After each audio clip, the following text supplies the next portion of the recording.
Once upon a time, in a small village nestled in the mountains, there lived two siblings, Maya and Max.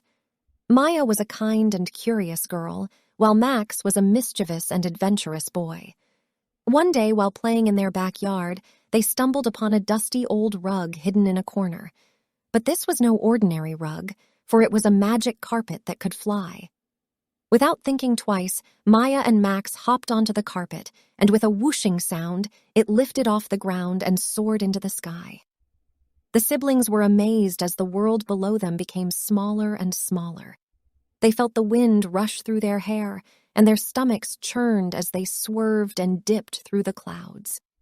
As they flew higher and higher, they began to see strange and wondrous sights.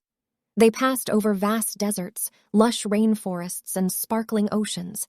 They flew over snowy peaks and through narrow canyons. And all the while, the magic carpet carried them safely through the skies.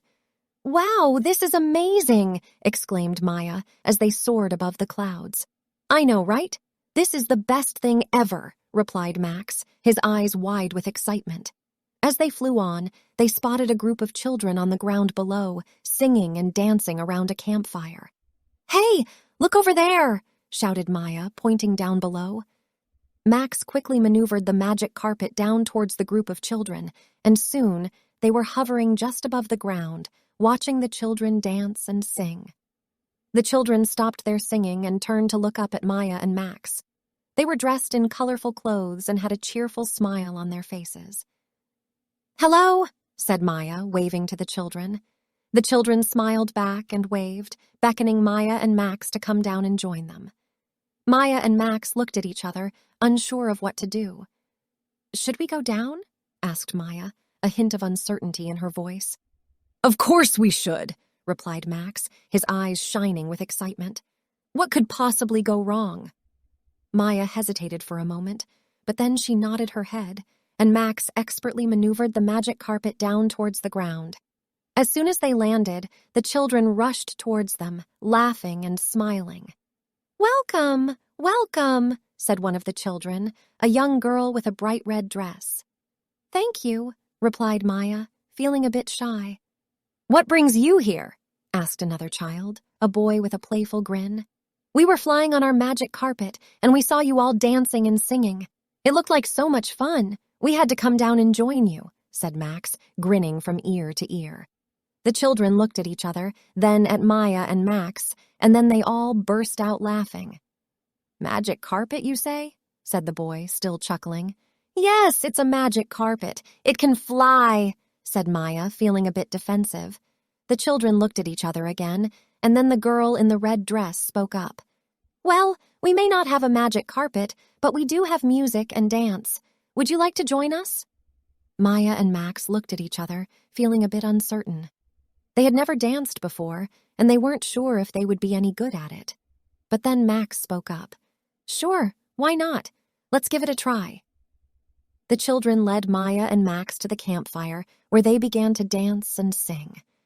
At first, Maya and Max were a bit clumsy, but soon they got the hang of it, and they began to twirl and spin to the beat of the music. The children were impressed and cheered them on, clapping and singing along. As the night wore on, the children taught Maya and Max their traditional dances, and they all danced together under the stars. Maya and Max were amazed by the different moves and rhythms they learned, and they felt their bodies moving in new and exciting ways.